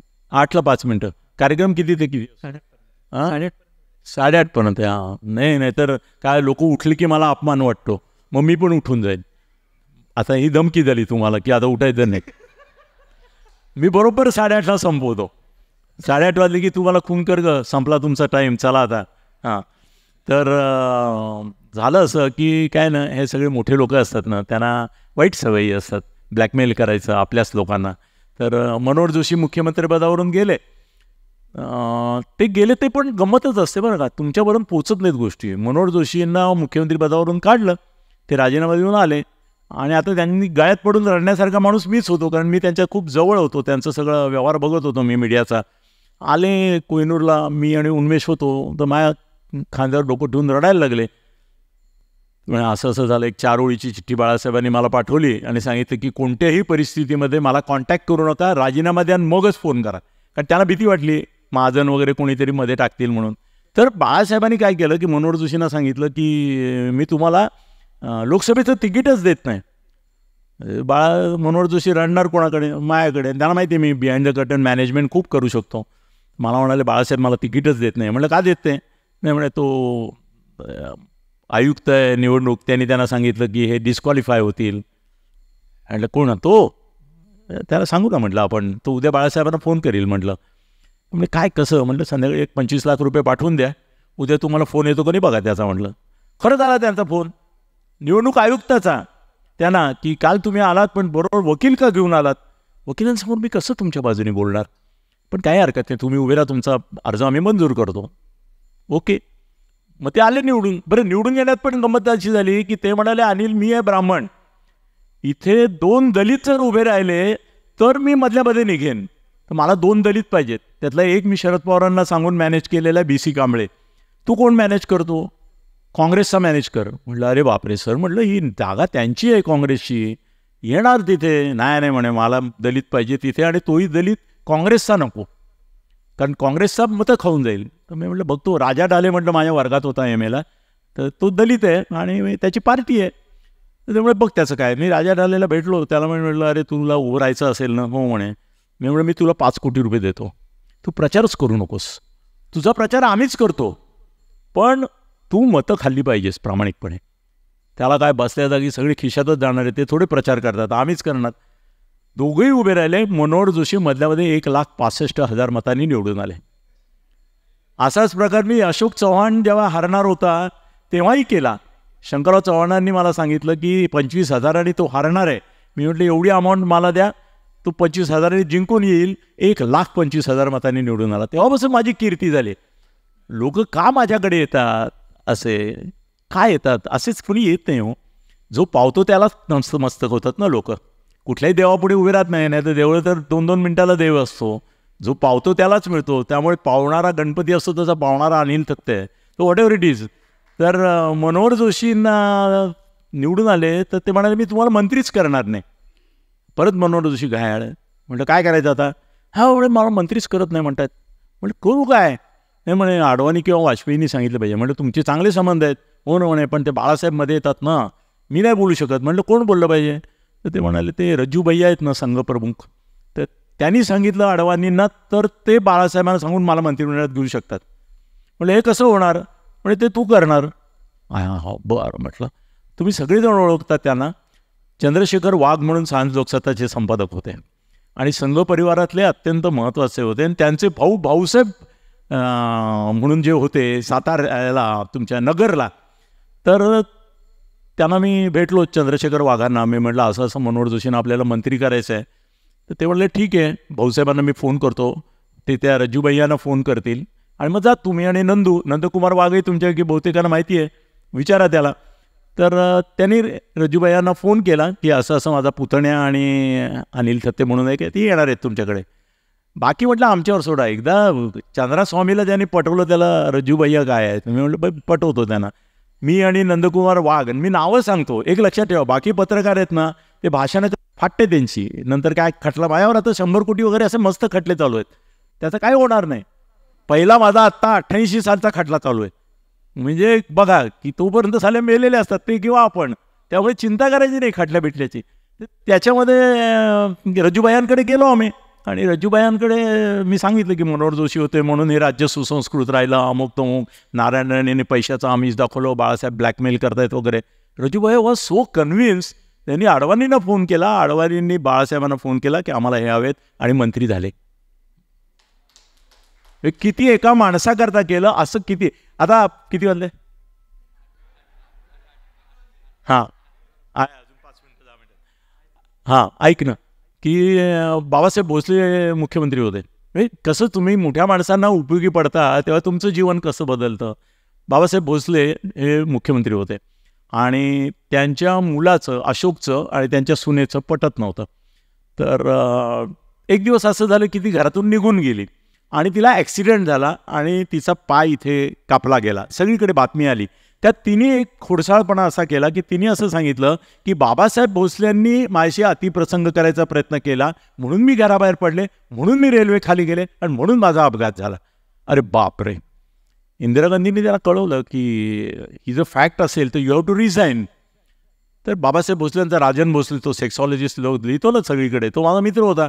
त्याला माहिती होतं की अनिल तर ते काय ताकद आहे. तो म्हणाला बाबासाहेब, आणि बाबासाहेबांची माझी ओळख होतीच तशी. तर गेलो बाबासाहेबांकडे, त्याने बोलवल्यावर ते म्हणाले असं आहे. म्हटलं काय तुम्ही तर असं करणंच शक्य नाही. म्हटलं हो ना, म्हणजे मला तेच कळत नाही की माझ्यावर कशाला आरोप केला आहे तिने. म्हटलं ठीक आहे मी जातो तिच्याकडे, त्याला भेटतो. मी गेलो तिच्याकडे, भेटलो. बरं माझी कशी इमेज निगेटिव्ह आहे ना, त्याचा मला फायदा होतो. मला पॉझिटिव्ह करण्यासाठी सुद्धा निगेटिव्हचा फायदा असा होतो की मी गेलो, तिने गृहीत धरलं की हा बाबासाहेब भोसलेंची वाजवून टाकणार. कारण वाजवणं हा माझा हे आहे ना, गाजवणं गुपचूप असतं. तर त्यामुळे तिने मला सगळं सांगितलं आणि सांगता सांगता माझ्या लक्षात आलं की काहीतरी खोटं बोलते. तर एक आपल्याला 6th सेन्स असतो. तर तसं मी तिला म्हटलं पण त्या तुझ्या प्रियकराचं काय झालं ते काही नाही सांगितलंस तुम्हाला. तर ती एकदम कोसळली आणि रडायला लागली. म्हणजे तुम्हाला कसं माहिती? म्हटलं मला तुझा प्रियकर भेटला होता, त्याने मला सगळी स्टोरी सांगितली. आता तू स्टोरी सांग, नाही तर मी एक्सपोज करेन. तर मग तिने सांगितलं की त्याच्याबरोबर मी पळून जाणार होते, कल्याणला मला जायचं होतं, पण माझी गाडी चुकली, मी घाईघाईत उतरायला गेले, माझा पाय अडकला आणि मग मला कळेना की मी आता काय सांगू. आणि तो प्रियकरही तिकडे माझ्याशी कॉन्टॅक्ट होईना त्याचा. म्हणून मी आरोप केला. म्हटलं अगं पण काय लाज आहे का तुला, यांच्यावर आरोप करते. नाही म्हणजे मी चिठ्ठी पण लिहून ठेवली होती की फुलपाखरासारखं स्वच्छंदी जीवन जगण्याकरता म्हणून मी घरातून निघून जाते, कुणालाही दोष देऊ नये. म्हटलं कुठे ठेवली होतीस? तर ते म्हणे मी अशोकच्या उशीखाली ठेवली होती. बरं म्हटलं मी न्याय करीन एवढंच सांगतो म्हटलं, बाकी काय बोलत नाही तुझ्याशी. लगेच बाबासाहेबांकडे गेलो. त्यांना म्हटलं अशोक आणि मी जातो, ती चिठ्ठी म्हटलं जर ते त्याच्याखाली असेल तर बाबासाहेब तुमचं मुख्यमंत्रीपद वाचलं. मग म्हणाले ठीक आहे. आम्ही गेलो, चिठ्ठी मिळाली आम्हाला त्या मुलीची, म्हणजे काय सगळं पुरावाच मिळाला ना.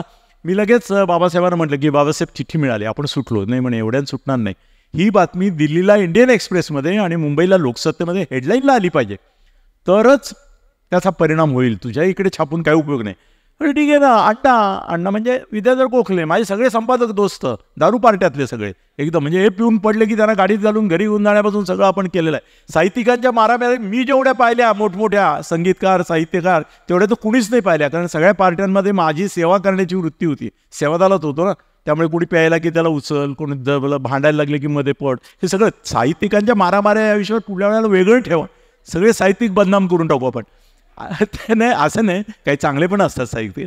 पण गंमत अशी की ते म्हणाले, तर मी म्हटलं विद्याधर गोखल्यांकडे गेलो मी, आणि विद्याधर गोखलेनं म्हटलं की हे असं असं प्रकरण आहे वगैरे वगैरे. तर ते विद्याधर गोखले हा एक चॅप्टर माणूस होता.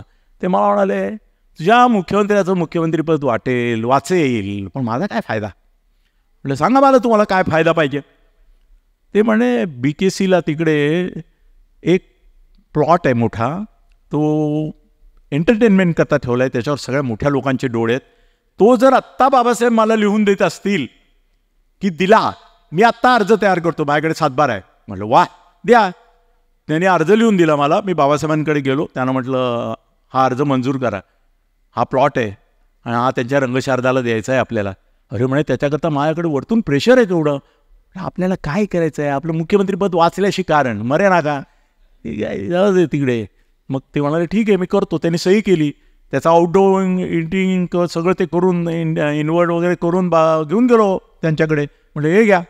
ते बघितलं. दुसऱ्या दिवशी लोकसत्तेला हेडिंग, बाबासाहेब भोसले निर्दोष सुनेचाच कांगावा. आणि होताच तो. म्हणजे बदल्यामध्ये तुमच्या विद्याधर गोखलांनी तो प्लॉट, ज्याची किंमत नंतर 80 कोटी रुपये झाली, तो 1 रुपया वाराने घेतला सरकारकडून. तो माझ्यामुळे मिळाला त्यांना.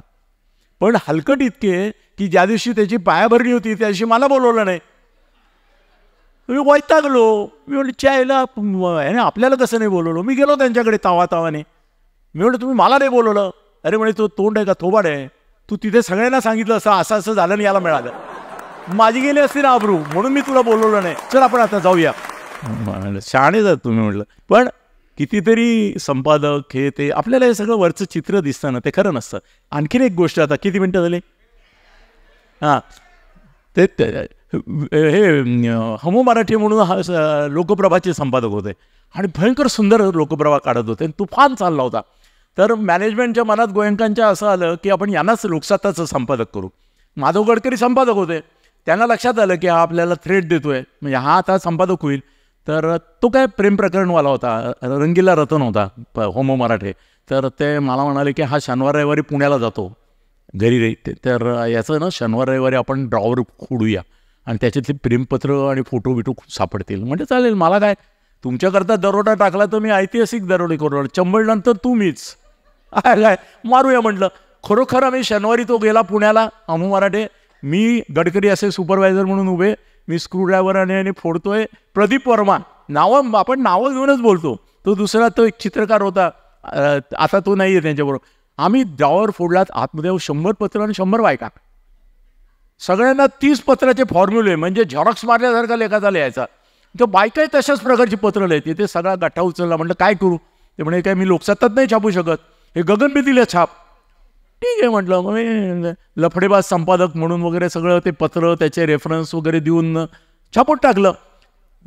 माधव गडकरी लगेच त्या अंक घेऊन मॅनेजमेंटकडे दिले की हा असा माणूस आहे, याला कसं काय तुम्ही संपादक करता. मॅनेजमेंटने बिथरली की हे काय. त्यांनी काढून टाकला. मराठीतला पहिला संपादक माझ्यामुळे गेला, पहिला मुख्यमंत्री माझ्यामुळे गेला. अंतुले माझ्यामुळे गेले. त्याची पण एक स्टोरी आहे, परत 2 मिनिटं मिळाली तर सांगेन मी. पण काढलं ना हमो मराठीला, बाजूला गेला. हमो मराठीने आत्मचरित्र लिहिलं आहे, तुमच्यापैकी कुणी वाचलं असेल. त्यात 8 पानं माझ्यावर आहेत. यांनी कसा दरोडा टाकला, माझे हे कसे पळवले वगैरे वगैरे. पण आता माधव गडकरी इतका श्रेष्ठ लेखक आहे, त्याचा ऐकायला नको का? तुम्हीच सांगा मला. मग पुढे सर तुम्ही आत्ताच अंतुलेंचा विषय घेतलात. अंतुले पंतप्रधान न होण्यामागे तुमचा खूप मोठा वाटा आहे. नाही पंतप्रधान नाही, मुख्यमंत्रीवरून जाण्यामागे तुम्हाला जर कल्पकता असेल ना तर काही करू शकता तुम्ही. आता 90% बातम्या ज्या तुम्ही टी व्हीवर आणि याच्यावर बघतात ना त्याच्यामध्ये मृत्यू आणि अपघात सोडून 90% बोगसच असतं. आम्हाला माहिती असतं कारण आम्ही आतमध्ये आहोत. त्यामुळे फेकलेल्या बातम्या कुठल्या किंवा आम्हाला नेते मंडळी पण सांगतात की हे आपल्याला जरा फेकायची आहे. म्हणजे आम्हाला कळतं की फ्लॅश करायचे कुठेतरी आणि पैशाचे रेट ठरलेले. जसं एस टीचं टाईम टेबल आणि दरपत्रक ठरलेलं आहे रिक्षाचं, तसं सगळ्या पत्रकारांचं दरपत्रक ठरलेलं असतं आणि त्याच्या पलीकडे ते जात नाहीत. हे त्यांचं कौतुक आहे. मी 5 लाख घेतो तो 5 लाख घेतो, 6 मागत पण नाही. अशी ब्रीदवाक्य असलेली नैतिक माणसं आहेत आपल्या पत्रकारितेमध्ये. आणि त्यांचा सगळ्यात माझ्या विरुद्ध पत्रकार का नाही लिहित कारण त्यांनी माझ्याचकडून पैसे घेतलेले आहेत ना. त्यांना माहिती हा निर्लज्ज आहे, आम्ही घेतो म्हणून उघड सांगेल पण आपली वाट लागेल म्हणून ते माझ्या विरुद्ध बोलत नाहीत. आणि माहितीच माझी ताकद आहे की मी निर्लज्ज आहे. निर्लज्जम सदा सुखी. एकदा मला बायको म्हणाली, समर्थ रामदासांनी असं म्हटलं आहे की जगी सर्व सुखी असा कोण आहे.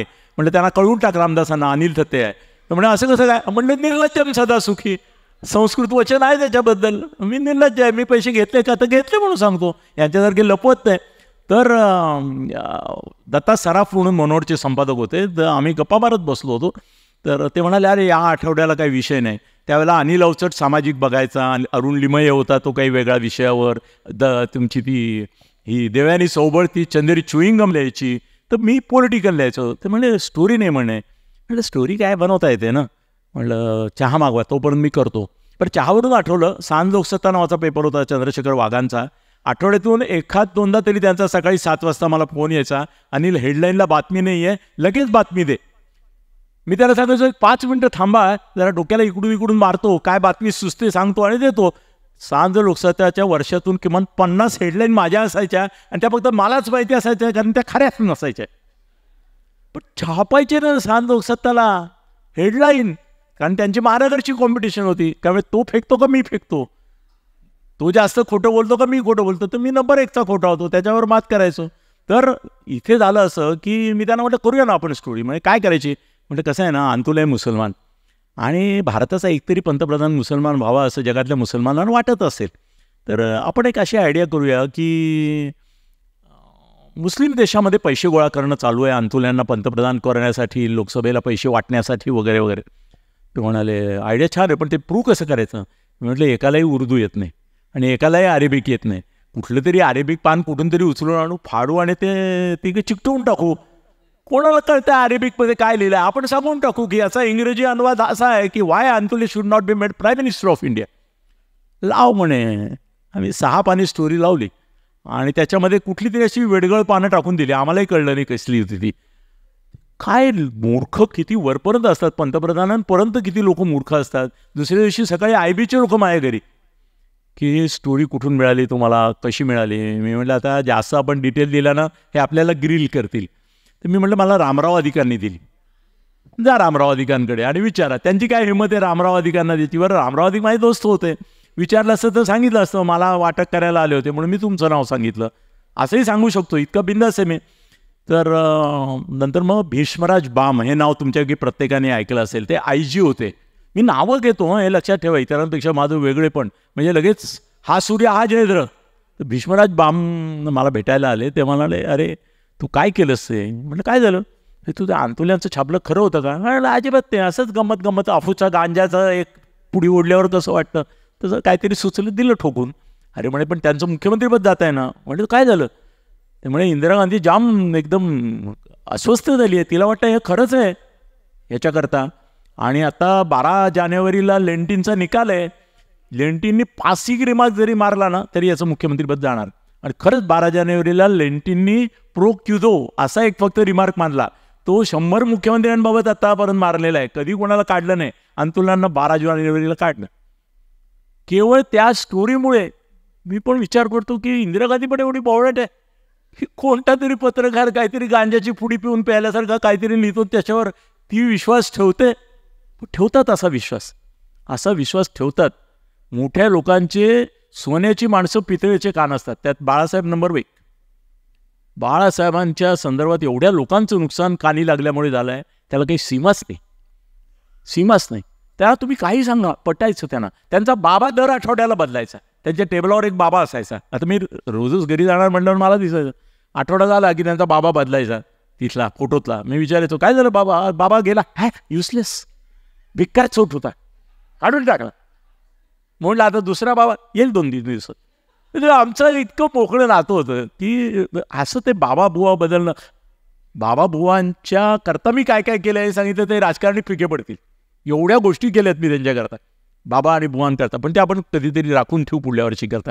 पण आता आपला अंतुल्यांचा विषय होता की ते त्याच्यामध्ये गेले. असं अनेकांच्या बाबतीत झालेलं आहे. आणि मी त्याच्यासाठी सगळ्या प्रकारची शस्त्र आहेत माझ्याकडे ज्योतिषी पण आहेत. माझा ज्योतिषावर अजिबात विश्वास नाही. ज्योतिष खरं असतं हे मी मानतच नाही. पण जे मानतात त्याला चुतिया बनवायला ज्योतिषासारखं शास्त्र नाही. तुम्ही ज्योतिषाला कुणाही पुढे नेऊन बसा, मुख्यमंत्री जरी असला तरी असं करून बसतो. अच्छा बरं, मग काय काळजी घेतली पाहिजे? काय नाही, 1.25 लाखाचा एक आपण त्र्यंबकेश्वरला नागबळी करून टाकू. बरं, माणूस मोठा असेल तर 1.25 कोटीचा, त्याला काय नाही. काय मी नेहमी माझ्या क्लायंटला नेहमी सांगतो, कोंबडी आहे का बकरा आहे का मोठा रेडा आहे ते बघायचं आणि पैसे सांगायचे. किंमत आपण ठरवायची, आपली पण आपण ठरवायची. मी पण लोकांची कधी ठरवत नाही. मी त्याला विचारतो, तुला किती पगार पाहिजे? तुझा पगार तू सांग, तो मी हो म्हणेन, नाही परवडलं तर नाही म्हणेन. तसं माझं आहे, मला तू नाही सांगायचं मी इतके देईन, मी सांगणार मला तू किती द्यायचे. श्रीमंतीचा माझ्या हे पण गणित आहे ना. मी कधी लोकांना चॉईसच दिलं नाही. मी हा आहे, हा असा आहे, मी हवा असेल तर त्याची किंमत द्या. मग जहागिरी द्यायची ना पूर्वीच्या काळी, राज्यबीजे, तसे आपल्याला मिळते. काहीतरी प्रश्न विचारणं, असं काय मुलाखत आहे प्रश्नच विचारत नाही, असं कसं चालेल? सर, एवढं राजकारणाविषयी तुम्ही अभ्यास केलाय, तुम्ही काम केलंय, पण तुम्हाला कधी मंत्री किंवा ब्राह्मण माणसांनी चाणक्य चंद्रगुप्त होऊ शकत नाही. तुम्ही ब्राह्मण माणसांनी मंत्री होण्याची आकांक्षा इंदिरा गांधी किंवा बाळासाहेबांसारखा माणूस असेल की जो जातीपलीकडे जाऊन विचार करतो तरच होऊ शकता. आणि मला कधी मंत्री होण्यात, मी संपादक झालो असतो महाराष्ट्र टाइम्स लोकसत्ताचा. अरुण टिकेकर मला म्हणाला की तू जर स्थैर्य ठेवलं असतं, सातत्य ठेवलं असतं, आज तू लोकसत्ताचा संपादक असता. मला म्हटलं अशी बेकार नोकरी करायचीच नव्हती. गोयंकाकडून फोन येतो, मी म्हटलं फाटतोय, असं मला करायचंच नव्हतं. मला माझं जीवन फ्रीलान्स, मी अजूनही फ्रीलान्स आहे, मी अजूनही सुशिक्षित बेकार आहे. बोल सर. सगळ्यांना खरं तर सांगायला आवडेल, तर सरांबरोबर मी काम पण करतोय सध्या. राज ठाकरेंना तुम्ही बाळासाहेबांसारखं बोलायला शिकत. हो, अरे किती लोकांच्या जीवनामध्ये काय काय उपकार केले, काय असं लाज वाटते कधी कधी. आणि समोरचा विश्वास ठेवेल, पण ती माणसं सुदैवाने आहेत आतून, त्यामुळे सांगतील ती हो. राज ठाकरे आणि मी जवळजवळ 3-4 वर्ष बरोबर काम करत होतो. उद्धवही त्यावेळेला माझ्याबरोबर होता. आम्ही त्या चौरंगमध्ये जाऊन बसायचो गप्पा मारायला. मी तिकडे अशोक पडबिदिरी म्हणून संपादक, 95च्या वेळेची गोष्ट आहे ती, तर तिथे नेहमी जायचो मी. तर राज, तुम्हाला विश्वास बसणार नाही हो, राज मला काय म्हणायचं माहिती आहे की उद्धवपेक्षा मी प्रॉमिनंट दिसेल असं काहीतरी करा ना, असं मला सांगायचा. मी म्हटलं काय करायचं? तो म्हणाला सांगा ना, आयडिया काढा ना, तुमच्याकडे खूप आयडिया असतात. तो मला खाऊन जातो जिकडे तिकडे, डाऊन करतो. अरे ठीक आहे, आपण तुला अप करू. म्हटलं एक काम कर, तू बाळासाहेबांसारखं बोल. नाही म्हणे, ते लोक मग मला कॉपी म्हणतील, डुप्लिकेट म्हणतील, नकल्या म्हणतील. म्हटलं काही नाही, बाळासाहेबांच्या एका अवताराची गरज आहे महाराष्ट्राला. बाळासाहेब फार थोडे दिवस आहेत आता, राहिले तरी ते नंतर बऱ्यापैकी राहिले. पण तू त्यांची, आम्ही मग ते एंबडवार म्हणून होते एक मंत्री, त्यांच्या बंगल्यावर बसून सगळ्या कॅसेट्स बघायचो. बाळासाहेब बोलतात कसे, हात कसे लावतात, नाकाला हात कसा लावतात, इकडे कसा लावतात, मागे कुठे लावतात, सगळे हात लावण्याचे त्यांच्या जागा शोधून काढल्या. तसे हात लावायला सांगायला शिकवलं, बोलायला शिकवलं, स्टाईल शिकवली. आणि मग बाळासाहेब ठाकरे तयार झाला ना त्याचा. मग त्याने ती शैली उचलली आणि बाळासाहेब म्हणून लोकप्रिय झाला. आता मी त्याला परवा राजला मेसेज पाठवला की अमितला जरा तरी काहीतरी शिकव. बंब्यासारखं बसतो नुसतं जाऊन तिथे, काहीतरी त्याला बोलायला यायला पाहिजे 4 शब्द, ते येत नाहीत त्याला. असं नाही, मी अनेकांच्या मोठ्या लोकांच्या मुलांना देखील सल्ले देतो की याला असं करा, त्याला तसं करा. टोटल पर्सनॅलिटी कशी बदलायची याच्याबाबत सुद्धा मी ॲडवायझर आहे. हे मनोहर जोशी पहिल्याच दिवशी जोधपुरी कोट घालून निघाले होते, म्हणले काढून टाका, जब्बा पायजमा त्याच्यावर जॅकेट, तुम्हाला जॅकेटं मिळतील. वसंताला फोन केला, आपल्या वसंत डावकरेला, त्याला म्हटलं हा साईज आहे, गांधी खादी भांडारचा पुण्याचा माणूस पाठव, टेलर, आणि जॅकेटं शिवून दे. त्याने 75 जॅकेटं दिली मनोहर जोशींना. रिटायर होईपर्यंत ती वापरली त्याने. ते काय असतं ना, एकदा लहानपणी माधुकरी मागायची सवय लागली ना की ओटा कायम असाच राहतो. ती सवय लागते. त्यामुळे पुढे बोल. सर या सगळ्यामध्ये किती वाजले? सवय. हां. सर एवढा उत्साह, एवढा कॉन्फिडन्स, एवढी इच्छा, आजोही सर 50 ते 70 व्हिडिओ करतात दिवसाला. म्हणजे त्यांच्या उत्साहाला खरंच हे करायला पाहिजे. सर कुठून येतो हा उत्साह? मला वाटतं महत्त्वाकांक्षेमधून येतो, अहंकारातून येतो. की मला लोकांनी, मला जर ओळखलं नाही ना ठाण्यातल्या दुकानाने, मी त्याच्याकडून वस्तू पण नाही विकत घेत. साला तू अनिल दत्तेला ओळखत नाही, ठाण्यात राहतोच कसा? You don't deserve. महाराष्ट्रात बाळासाहेब आणि ठाण्यात अनिल दत्ते आणि आनंद दिघे ओळखलंच पाहिजे. नाही ओळखत म्हणजे काय? माहीत ती हे आहे, त्याच्याकरता ते एवढ्या गाड्या घोडे घेऊन फिरतो. अरे 3 गाड्या आहेत एका वेळेला, 3 गाड्या एकमेकाकडे चालतात. 2 ड्रायव्हर चालवतात, एक मी चालवतो. का तर लोकांना कळावं 3 गाड्या आहेत याच्याकडे. इतकं तर हौशी कलाकार आहे मी. उत्साह आहे, दांडगा आहे, प्रचंड उत्साह आहे.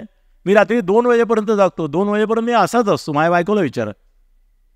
खरंच असाच उत्साहात, आनंदात असतो, मस्तीत असतो मी. असं तुम्हाला कधी रेंगाळलेला, पेंगाळलेला वगैरे असं दिसणारच नाही.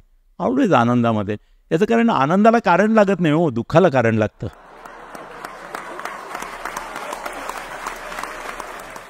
सर सध्याच्या सोशल मीडियाच्या या सगळ्या ह्याच्यात तुम्हाला काय फरक वाटतो? की तुमच्या काळी जेव्हा लिखाण होतं, प्रिंट मीडिया होतं, आता सगळंच आपलं इंस्टाग्राम आले, फेसबुक आले. म्हणजे तुमचे फेसबुकवरती टाकले नाही, if you are the problem I am the solution.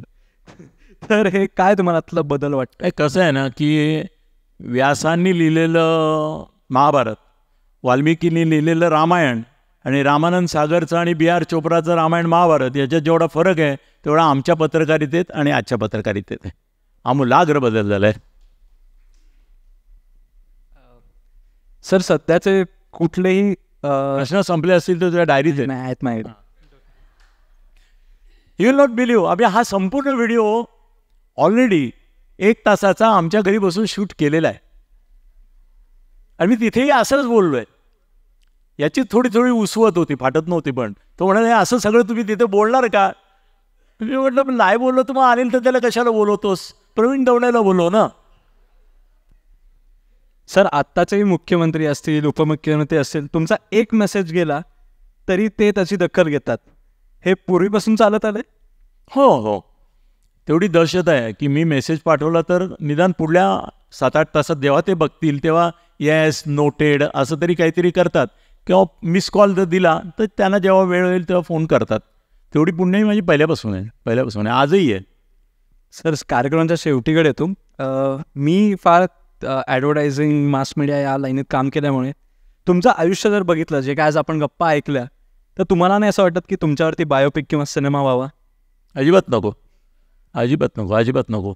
माझं तुमच्याशी बोलताना बोलणं वेगळं आणि हे सगळं पडद्यावर मांडणं वेगळं. हा धर्मवीर पिक्चर आला ना, तो 90% खोटा आहे. आनंद दिघेचा आयुष्यभर द्वेष जर सगळ्यात जास्त कोणी केला तर तो बाळासाहेबांनी. मी साक्षी आहे ना त्याला. मी आनंद दिघेचा हे आहे, मेंटॉर आहे, टू बी ऑनेस्ट. त्यामुळे बाळासाहेबांचे आणि बाळासाहेबांचाही मित्र होतो. बाळासाहेब मला शिव्या घालायचे. ते म्हणायचे तू कशाला त्याच्या डोक्यात हवा भरवली, काय धर्मवीर काय काय काय. आणि बाळासाहेबांना कधीही तो आवडला नाही. बाळासाहेबांना कोणीही महत्त्वाचा माणूस आवडला. इतके ते जेलस असायचे की आपण जर आपल्या मुलाबद्दल तरी काही सांगायला गेलो ना की माझा मुलगा वर्गात पहिला आला, आज तू काय म्हणत होता रे, असं दुसऱ्याला विचारतील. म्हणजे he never took cognizance of anybody's any achievement. Manohar जोशींनी केवळ शिवसेना भवनसमोर ते कोहिनूर स्क्वेअर बांधला म्हणून महापालिकेतून अडथळा आणून त्यांचं दिवाळं काढलं बाळासाहेबांनी.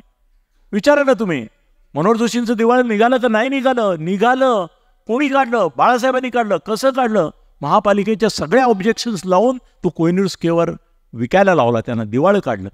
मनोहर जोशींच्या आयुष्यातला सगळ्यात मोठा विलन बाळासाहेब, आनंद दिघेच्या जीवनातला सर्वात मोठा विलन बाळासाहेब. आणखीन तर पुष्कळ गोष्टी आहेत, कितीतरी जाऊ दे. सर तुम्ही स्वतःला बिग बॉस वगैरे म्हणता, पण तुम्ही बिग बॉस या कार्यक्रमात पण गेलात. अरे हो. पण त्याच्या जायच्या आधी, त्या कार्यक्रमात शिरायच्या आधी, त्या घरात शिरायच्या आधी एक खूप इंटरेस्टिंग किस्सा आहे, तो तुम्ही सांगा. किती वाजले? हां, काय झालं की कसं आहे ना की तुम्ही जिथे कुठे जाताय तिथे जाण्यापूर्वी तुम्ही व्हिज्युअलाइज करता आलं पाहिजे तिथे तुम्हाला काय रोल असेल आणि तो रोल तुम्ही कसा पार पाडणार आहात आणि त्याच्यात कोणते अडथळे किंवा संकट येतील. त्याच्यातून मार्ग कसा काढायचा हे जर तुम्ही आधी ठरवलं नाही तर तिथे गेल्यावर तुम्ही चक्रव्यूहात सापडलेल्या अभिमन्यू होता, अन्यथा अर्जुन म्हणून बाहेर पडता. त्यामुळे मी कुठेही जाताना, आता साधी गोष्ट आहे की मी प्रचंड रंगीत असतो रोज, इतके दागिने इतका आहे सगळा, पण मी इथे सगळा साधासुद्धा, म्हणजे साधारणतः पोचवायला जातात माणसं ज्या ड्रेसमध्ये, त्या ड्रेसमध्ये आलो. याचं कारण मला इथे माहिती आहे की इथे आलेली जी सगळं सुसंस्कृत माणसं आहेत त्यांना असं रंगी चरंगी भंगी वगैरे असला माणूस आवडणार नाही. तर त्याच्यापेक्षा आपणही जिथे जायचं, देश जैसा देश वैसा बेस. बरं, याच्यामुळे नुकसान काहीच नाही ना. माझं तोंड तर माझंच तोंड आहे, ते जितकं वाईट आहे ते तितकंच वाईट आहे, ते तेवढंच बोलत आहे. लोकांना माझ्या कपड्याशी काय घेणं आहे, तोंडाशी घेणं आहे, ते गटार वाहत आहे व्यवस्थित, मग काय कोणाचे ऑब्जेक्शन नाही. महत्त्वाची गोष्ट अशी की बिग बॉसमध्ये जाताना माझ्या लक्षात आलं, मी आधी बिग बॉस मराठी पहिलाच होता आमचा, बाकी हिंदी पाहिले होते, त्यात कसं छळतात ते पाहिलं होतं. तर मी विचार केला, अरे गेले ना आपण की बाकी चित्रपट, मला नावं कळली होती, चित्रपट कलाकार आहेत, आपण एकटेच पत्रकार आहोत, हे आपल्याला छळणार आणि जाम वाट लावणार आपली. तर म्हटलं काय केलं तर यांना वाट लावायची भीती वाटेल किंवा संधी मिळणार नाही. तर मी प्लॅनिंग केलं की लोणावळा जसं जवळ आलं, त्यांची गाडी आली होती मला न्यायला, ते लोणावळा जसं जवळ आलं, मी इन्सुलिन इंजेक्शन घेतो डायबिटीस करता, पण मला वर्षानुवर्ष घेतो आहे, 40 वर्ष मी इंजेक्शन घेतो आहे. त्यामुळे किती पॉईंटला किती कमी जाते आणि किती पॉईंटला किती होते याचं माझं तोंडपाठ आहे सगळं. तर त्यामुळे मी लोणावळा जसं आलं तेव्हा माझी शुगर ॲक्युचेकनी तपासली, ती 80 होती. मी विचार केला की इतके पॉईंट जर मी घेतली तर ती साधारण 50पर्यंत खाली जाईल. तर मी इन्सुलिन घेतलं आणि ती 50पर्यंत खाली नेली आणि तिथे पोचलो. पोचल्यावर मी तिथे आनंद चव्हाण म्हणून त्यांचे बिग बॉसचे प्रमुख होते, त्याला बोलवलं आणि मी म्हटलं समथिंग इज रॉंग. तर त्यामुळे काय झालं आहे म्हटलं, मला असं गिडी वाटतं आहे, चक्कर येते, आय थिंक माझी शुगर लो झाली आहे. म्हटलं 1 मिनिट बघूया का आपण, त्यांचं साक्ष पाहिजे ना. मग लगेच ॲक्युचेक काढलं, बघितलं तर 50 त्यांची फाटली ना. अरे बापरे, 50 म्हणजे काय. म्हटलं 2 गोष्टी तुम्हाला एक सांगतो, मी जर कोमात गेलो तर म्हटलं मला लगेच हॉस्पिटलला नेऊन सलाईन लावून हे करून वगैरे करा, आणि मी जर मेलो तर म्हटलं मग असंच बिग बॉसच्या स्टेजवर मला न्या आणि हे करा. ते एवढे अरे असल्या गोष्टी कोण बोलतो काय ते, असं ते घाबरले. ते म्हणजे नाही असं होणार नाही, अरे चॉकलेट आणा, अरे साखर आणा, हे करा. माझी एंट्री आली होती, पण मग महेश मांजरेकरला आनंद चव्हाणाने निरोप पाठवला की ते सिरियस झालेत आणि कोमात चाललेत. ते घाबरले ना सगळे, त्यांना अशी सवय नाही ना, मी वगैरे करायला काय आपल्याला लागत नाही, आपण अभिनेता सम्राटच आहोत. त्यामुळे मी बसली तर अंगाला आडेवेडे द्यायला लागलो. फिट आल्याची नाटकं वगैरे करणं काय सोपं असतं, कुठेही रस्त्यावर पडून तुम्ही करू शकता. तर हसणं रडणं हे पण इतकं सोपं असतं. तर त्यांनी 2 तास माझी एंट्री पुढे ढकलली. पण संबंध याच्यावर बातमी पसरली की अनिलचं ते सिरियस आहे, त्यांना काहीतरी झालं आहे वगैरे. आतल्या सगळ्या लोकांना कळलं. जसा मी आत गेलो तसे सगळ्यांना कळलेलं होतं, त्यांच्या स्टाफला कळलं होतं, तंत्रज्ञानाला कळलं होतं. मी आत गेल्याबरोबर सगळ्यांनी, काका कसे आहात. हो आता आलो आहे हळूहळू थोडा. आता तुम्ही सगळे भेटलायत, बरं वाटतं आहे मला, मी आहे तुमच्याबरोबर. त्यानंतर संडास धुवायची पाळी असायची ना, त्यावेळेला हे भूषण कडू वगैरे संडास धुवायचे, मला म्हणायचे काका फ्लश करा. मी फक्त फ्लश करायचो, बाकी मला कामच सांगायचे नाहीत. स्वयंपाक करायचा असायचा तर मला मुळात चहा पण करायची सवय नाही, तर मी काय स्वयंपाक करणार. मग मी त्याला सांगितलं होतं मी एक काम करू शकतो, ते म्हणजे पोळ्यांना तूप लावणं, का तेल काय लावतात ते मी करेन. मग ते काम मी असं नाही तिने करायचो की जगात फक्त एवढंच काम होतं, आपली स्टाईल आहे ना. मग नंतर माझ्या असं लक्षात आलं की ही आऊ जी आपल्याशी भांडते ना, तिच्या भांडण्यातच आपला TRP आहे. आपण जर तिच्याशी, मी बाकीच्यांशी जमवून घेतलं फटाफट, सगळ्यांशी पॅचअप करून घेतलं, ते तर आपण त्याच PR याच्यामध्येच आहोत, त्यामुळे पॅचअप भरपूर केलं सगळ्यांशी. पण तिच्याशी भांडण कायम ठेवलं. म्हणजे ही म्हातारी जेवढी आपल्याला छळेल ना तेवढा आपला TRP वाढणार आहे आणि तेवढा कॅमेरा आपल्यावर राहणार आहे. मग तिला मी उंगल्या करत राहायचो सारखा, काहीतरी विचित्र बोल, काहीतरी हे करत बस वगैरे वगैरे. मग ती तेवढीच चवताळायची, माझ्या अंगावर यायची. पण तिचं येडेपणा, ती माझ्यासारखी येडी होती. ती सकाळी उठल्यावर स्वतः चहा करायची तर माझ्याकरता एक करून ठेवायची आणि मला असं ओरडून म्हणायची, मेल्या चहा घेतो.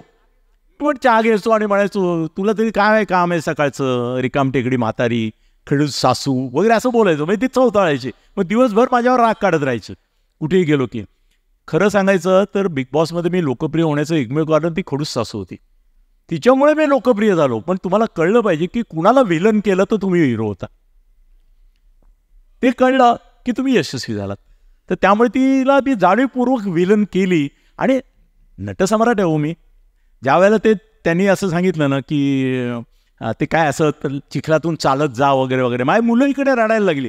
हे आईला म्हणतात अगं काय बाबांचे हाल करतायत बघ कसे चिखलातून हे करत चालले मरतील असं झालंय. ती म्हणे तुम्ही बाबांना ओळखता ना, बाबा असं ऐकून घेईल का, तिथले तिथे खाडकन वाजवील.